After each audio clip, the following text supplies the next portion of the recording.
సుమన్ టీవీలో మీ business promotions కోసం ఈ కింది నెంబర్ను సంప్రదించగలరు.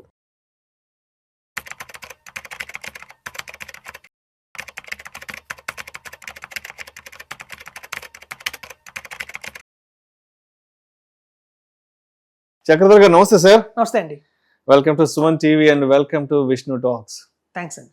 చక్రధర్ గారు, ఈ వీడియోలో కాస్త డీటెయిల్ గా SIF ల గురించి మాట్లాడుకుందాం. స్పెషలైజ్డ్ ఇన్వెస్ట్మెంట్ ఫండ్ 2025లో స్పెషలైజ్డ్ ఇన్వెస్ట్మెంట్ ఫండ్ బాగా లైమ్ లైట్ లోకి రావడం జరిగింది.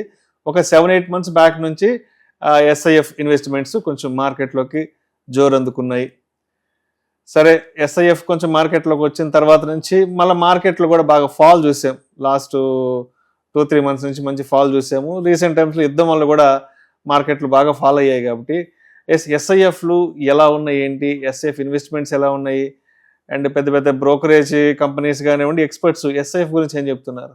ఇది SIF అనేది ఒక మంచి ఇన్వెస్ట్మెంట్ అండి. నిజం చెప్పాలంటే ఒక SEBI security exchange board of India ఏదైతే ఉందో అదొక మిడిల్ క్లాస్ వాళ్ళకి ఇచ్చిన వరం అని చెప్పొచ్చు. ఎందుకు ఇంత మాట మాట్లాడని చెప్తాను నేను.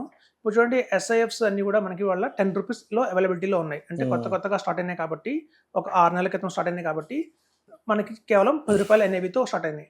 ఇట్లాంటి టైంలో కనుక ఎవరన్నా 10 లక్షలు ఇన్వెస్ట్మెంట్ చేస్తే, మీకు తెలుసు SIF అనగానే మినిమం 10 lakhs ఇన్వెస్ట్మెంట్ చేయాలి. సో ఇలా 10 lakhs ఇన్వెస్ట్మెంట్ చేసినప్పుడు 10 రూపీస్తో మనకి దగ్గర 1,00,000 యూనిట్లు అయితే వస్తాయండి. సో ఎప్పుడైతే మార్కెట్లో గణనీయంగా ఈ 10 రూపీస్ NAV కాస్త ఫ్యూచర్లో 100 రూపీస్ NAVకి టచ్ అయిందంటే మీకు ₹1,00,00,000 వచ్చినట్టే. అంటే పెట్టింది 10 లక్షలు, మనకి రాబడి ₹1,00,00,000. పెట్టిన 10 లక్షలు 1 crore అవ్వాలంటే ఇది ఒక సులువైన మార్గం. ఇప్పుడు చూడండి, చాలా మ్యూచువల్ ఫండ్స్ మన ఇండియాలో చూస్తూనే ఉన్నాం. మంచి మ్యూచువల్ ఫండ్స్ ఉన్నాయి. బట్ NAV చూస్తే అన్ని 100+ ఉన్నాయి. 100, 150 ఆ రేంజ్లో మనకని ఏదైనా మంచి ఫండ్ తీసుకోండి, 100 రూపీస్ ఉన్నాం. మనం అనుకుంటాం, చాలా మంది అడుగుతారు, అరే ఇట్లా ఆల్రెడీ ఒక ఫండ్ 100 రూపీస్ అయిపోయింది, ఇదే ఇట్లాంటి ఫండ్లో కనుక నేను అది 10 రూపీస్లో ఉన్నప్పుడు ఇన్వెస్ట్మెంట్ చేస్తుంటే అది 8 సంవత్సరాల క్రితం కావచ్చు, 10 సంవత్సరాల క్రితం కావచ్చు, ఇవాళ ₹1,00,00,000 అయిపోయేది. సింపుల్గా అయిపోయేది ₹1,00,00,000. కానీ ఇప్పుడు అలాంటి పరిస్థితి మళ్ళీ వస్తుందంటే మ్యూచువల్ ఫండ్స్లో రాదు. ఇప్పుడు నేను ఒక మంచి ఎగ్జాంపుల్ చెప్తాను.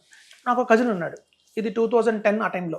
సో ఆ టైంలో నేను వెళ్ళాక మార్కెటింగ్లో తిరుగుతుంటాం కాబట్టి, మ్యూచువల్ ఫండ్స్ అని అవన్నీ తిరుగుతుంటాం కాబట్టి, మా అమెరికాలో కజిన్ ఏం చేశాడంటే ఫోన్ చేసి, కొండాపూర్లో కొంచెం బాగా లైట్లోకి వస్తున్నట్టుంది ఆ ఏరియా, కొంచెం అక్కడ ల్యాండ్ కొనుక్కుందాం అనుకున్నాను, కొంచెం ఎంక్వైరీ చేసి పెట్టి అంతుందో అన్నాడు. ఎన్నేళ్ల క్రితం? 2010 ఆ టైంలో. 15-16 years బ్యాక్. అక్కడ చూస్తే నేను చాలా కొంచెం కజిన్ అడిగాడు, సరే మనం ఏదో హెల్ప్ చేయాలి అని చెప్పి నేను బాగా తిరిగి నా సర్వే చేస్తే అన్ని 20,000, 22,000 ఆ రేంజ్లో ఆ రోజున అవైలబిలిటీలో ఉన్నాయి. నేను చెప్పాను 22,000లో దొరుకుతుంది ఇక్కడైతే కొనుక్కుంటే బాగానే ఉంటుందని. కానీ అతను ఏమన్నారంటే 22,000 చాలా ఎక్కువ, 10,000 అయితే బాగుంటుందేమో, 15,000 అయితే బాగుంటుందేమో అనుకున్నాడు. అనుకుని కొన్ని కారణాల వల్ల అది చేసుకోలేదు. ఇవాళ అక్కడ 1,50,000, 1,25,000 నడుస్తుంది గజం కొండాపూర్లో. సో ఇప్పుడు నాకు ఫోన్ చేసి రీసెంట్గా ఒక 3 years బ్యాక్, నేను ఒక 50,000 కొందాం అనుకుంటున్నాను, ఉందా అన్నాడు. ఎప్పుడో జమానా అది అయిపోయింది, ఆ రోజులు దాటిపోయినాయి. సో ఎప్పుడైతే ఒక గజం స్థలం కనుక మనం కనుక తక్కువ ప్రైస్లో వదిలేసుకుంటే దాన్ని మళ్ళీ ఆ తక్కువ ప్రైస్లో మనం అలా కొనలేమో, అలాగే NAVs కూడా అంతేనండి. మ్యూచువల్ ఫండ్స్లో కానివ్వండి, SIFలో కానివ్వండి, 10 రూపీస్తోనే స్టార్ట్ అవుతాయి ఏ ఫండ్ అయినా. సో ఇప్పుడు చూడండి, ఏదైనా ఒక ర్యాండమ్గా మంచి ఫండ్ తీసుకోండి, మంచి స్మాల్ క్యాప్ ఫండ్ తీసుకోండి. ఇండియాలో నెంబర్ 1 స్మాల్ క్యాప్ ఫండ్ ఇవాళ 150 రూపీస్కి మనకి అవైలబిలిటీలో ఉంది NAV. సో అట్లాంటి NAV మళ్ళీ నాకు 10 రూపీస్ రావాలంటే రాదు. అది ఈవెన్ అడ్వైస్ కూడా ఇవ్వలేడు, హెల్ప్లెస్ అయిపోతాం.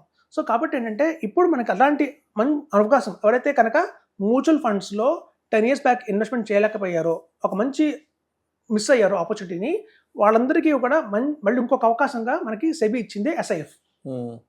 సో ఇవాళ మీకు చూస్తే అన్ని SIFలు 10 రూపీస్లో దొరుకుతున్నాయి. సో 10 రూపీస్లో ఎవరైతే మీరు కొనుక్కుంటారో NAV, ఇవాళ కనుక 10 lakhs పెట్టి అది కనుక 100 రూపీస్ అవ్వగానే మనకి 1 crore చేతికి వచ్చేస్తుంది. ఒకవేళ కనుక డిలే చేసి చూద్దాము, ఆలోచిద్దాము, ఇంకొంచెం ఆలోచిద్దాము, వెయిట్ చేద్దాము, కొత్తగా వచ్చినాయి కదా, ఒక 5 ఏళ్ళు ఆగుదాం అనుకున్నారు అనుకోండి, ఇవాళ 10 రూపీస్లో ఉన్నాయి కాస్త 20 రూపీస్ అయిపోతుంది. సో 20 రూపీస్ అయిపోయిన రోజున మీరు 10 lakhs పెట్టాలి. ఆ రోజున కూడా 10 lakhs పెట్టాలి. మినిమం టికెట్ సైజ్ 10 lakhs కాబట్టి మీకు 50,000 యూనిట్లే వస్తాయి. అప్పుడు అది 100 రూపాయలు NAV అయినప్పుడు మీకు వచ్చేది అంతా 50 లక్షలే. అంటే మీరు 50 లక్షలు నష్టపోయినట్టే. సో ముందుగా ఇన్వెస్ట్మెంట్ చేసిన వాళ్ళకి ఆపర్చునిటీ ఏంటంటే, ఎప్పుడు 10 రూపీస్లో ఇన్వెస్ట్మెంట్ చేస్తామో అది కనుక 100 రూపీస్ టచ్ అవ్వగానే మనకి 1 crore వచ్చినట్టే అకౌంట్కి. సో మనం చూస్తే ఇప్పుడు మార్కెట్ చూసాం, లాస్ట్ 6 months నుంచి చాలా డ్రాస్టిక్ ఫాల్ అయితే ఉంది, చాలా కరెక్షన్స్ అయితే వస్తున్నాయి.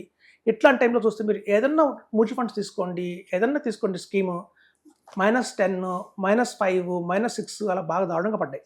ఈవెన్ మనకి బ్యాలెన్స్ అడ్వాంటేజ్ ఫండ్స్ కానివ్వండి, మల్టీ అసెట్ ఫండ్ కానివ్వండి, అన్నీ కూడా బాగా పడ్డాయి. కానీ ఇప్పుడు కొత్తగా వస్తున్న ఎస్ఐఎఫ్స్ కూడా అదే టైంలో 6 months బ్యాక్ వచ్చిన ఎస్ఐఎఫ్స్లో కూడా మీరు చూస్తే ఆల్టివా వాళ్ళది కానివ్వండి 10.25% ఉంది ఇవాళ. అంటే అది పడలేదు. అంటే మార్కెట్ కరెక్షన్ ఇంత జరిగినా కూడా 10 రూపీస్కి బిలో వెళ్ళలేదు. అది 10 రూపీస్ పైన కూడా మనకి అవైలబిలిటీలో మార్కెట్లో ఉంది. సో అవి ఎందుకు తట్టుకుంటున్నాయి అంటే డైవర్సిఫికేషన్ వల్ల. అంటే అందులో మీకు ఆల్రెడీ ఈక్విటీ కొంత ఉంది, డెట్ ఉంది, రియల్ ఎస్టేట్ ఉంది, డెరివేటివ్స్ ఉన్నాయి. వీటన్నిటి కాంబినేషన్ వల్ల మనకి మార్కెట్లో ఇవాళ అంతగా బాగా పడట్లేదు. అలాగే చూస్తే ఇప్పుడు మనకి కొన్ని ఎన్ఐబీస్ అయితే ఉన్నాయో ఎస్ఐఎఫ్లో కూడా మనకి 9 రూపీస్ 50 పైసా అలాంటి అవైలబిలిటీలో ఉన్నాయి. కేవలం ఇప్పుడు ఇంకా ఏంటంటే మనం పెట్టిన 10 లక్షలకి 1,00,000 యూనిట్ల పాటు ఇంకో 10,000 యూనిట్లు ఎక్స్ట్రా వస్తాయి. దీనివల్ల రేపు పొద్దున రాబోయే రోజుల్లో మార్కెట్లో మనకి 100 రూపీస్ ఎన్ఐబీ అయిన రోజున 1,11,00,000 వస్తుంది. సో కాబట్టి ఒక ఆపర్చునిటీ అండి యాక్చువల్గా చెప్పాలంటే. అలా ఈక్విటీ కూడా ఉన్నాయి ఆల్రెడీ. మన బంధన్ వాళ్ళది చాలా బాగా పర్ఫార్మ్ చేస్తుంది. అలాగే ఎడల్వైజ్ వాళ్ళది ఎక్సలెంట్ పర్ఫార్మెన్స్ చేస్తుంది. ఐసిఐసిఐ కూడా బాగానే ఉంది. అలాగే 361 అనే వాళ్ళ డైనమిక్ ఈక్విటీ కూడా చాలా బాగా పర్ఫార్మ్ చేస్తుంది. ఇవన్నీ కూడా మార్కెట్లో పడ్డా కూడా అంత భారీగా పడట్లేదు. సో ఇవన్నీ కూడా మనం కనుక 10 రూపీస్లో అవైలబిలిటీలో ఉన్న టైంలో మనం ఇన్వెస్ట్మెంట్ చేస్తున్నాం కాబట్టి మనకి అత్యధికంగా ₹1,00,00,000 వచ్చే అవకాశం ఉంది. అదే కనుక మనం వెయిట్ చేసి అది 15 rupees NIV, 20 rupees NIV, 25 rupees ఎన్ఐవికి కనుక ఇన్వెస్ట్మెంట్ చేస్తే రాబోయే రోజుల్లో మనకి చాలా గణనీయంగా నష్టం జరుగుతుంది. మనం చూడండి 20 రూపీస్ దాకా వెయిట్ చేసే కన్నా ఇప్పుడే కొనుక్కోవడం వల్ల లాభం చెప్తున్నాను. మనం చూడండి టాక్సేషన్ కూడా మ్యూచువల్ ఫండ్స్ లాగానే టాక్సేషన్ ఉంటుంది. పెద్ద డిఫరెన్స్ అయితే ఏం లేదు ఎస్ఐఎఫ్ లో. సో కాబట్టి మినిమం 10 lakhs పెట్టాలి. ఇప్పుడు చూడండి చాలా మంది చేసే పెద్ద పొరపాటు ఏంటంటే ఏదన్నా ఒక స్కీమ్ మంచిది అనుకోండి, మ్యూచువల్ ఫండ్స్ అని తీసుకుందాం. మేము 2025 కానివ్వండి, 2015 కానివ్వండి, అప్పుడు రికమెండ్ చేసినప్పుడు 10 రూపీస్ ఎస్ఐపి చెప్పాం. ఆ రోజున కూడా ఇవాళ ఉన్న బెస్ట్ ఫ్లెక్సీ క్యాప్ నేను ఆ రోజు రికమెండ్ చేశాను. సార్ 10 రూపీస్లో ఉంది, ఇన్వెస్ట్మెంట్ చేయండి అని చెప్పాను. అలా 10 రూపీస్లో వాళ్ళు ఇన్వెస్ట్మెంట్ చేసినప్పుడు మినిమంగా ఎంత అనేది లేదు కాబట్టి ప్రైస్ 1,00,000 ఇద్దాంలేండి అన్నారు. సో 1,00,000 వేశారు. ఇవాళ 10 లక్షలు అయింది. ఆ 10 రూపీస్ అనేవి ఇవాళ 100 రూపీస్ అయ్యి ₹1,00,000 కాస్త 10 లక్షలు అయింది. ఆ 1,00,000 10 లక్షలు అవడం వల్ల పెద్ద ఏమైనా మార్పు వచ్చిందంటే ఏం మార్పు రాలా. అదే మీరు 10 లక్షలు పెట్టండి, అది ₹1,00,000 మారింది అనుకోండి, మీకు చాలా ఉంటుంది. అందుకే పెద్ద టికెట్ సైజ్లో ఇన్వెస్ట్మెంట్ చేయడం వల్ల ఒక్కో మార్గం ఏంటంటే మనం ఎక్కువ కొంటాం. మనం అది కనుక మినిమం అనేది లేదనుకోండి, ప్రతి వాళ్ళు 10,000 వేద్దాంలే, 25,000 వేద్దాంలే, టెస్ట్కి వేద్దాం, ఒక 50,000 వేద్దాం అనుకుంటారు. ఆ తక్కువ అమౌంట్ ₹10 కొన్నందువల్ల రేపొద్దున అది 200 రూపీస్ ఎన్ఏవి అయినా మనకి 10 lakhs 20 lakhs అవుతుంది. దానివల్ల మన స్థాయి ఏమైనా మారుతుంది అంటే ఏం మారదు. అదే మనం అదే 10 రూపీస్లోనే మనం పెద్ద అమౌంట్ 10 lakhs పెట్టామనుకోండి, అది రేపొద్దున 200 ఎన్ఏవి అయినప్పుడు 2 కోట్లు అవుతుంది. పెట్టింది 10 లక్షలే కానీ వచ్చింది 2 కోట్లు. అప్పుడు మనం ఏంటంటే మన స్థాయి ఆటోమేటిక్గా మారుతుంది. సో కాబట్టి 10 రూపీస్ ఉన్న ఎన్ఏవిలో మనం పెద్ద మొత్తంలో పెట్టాలి.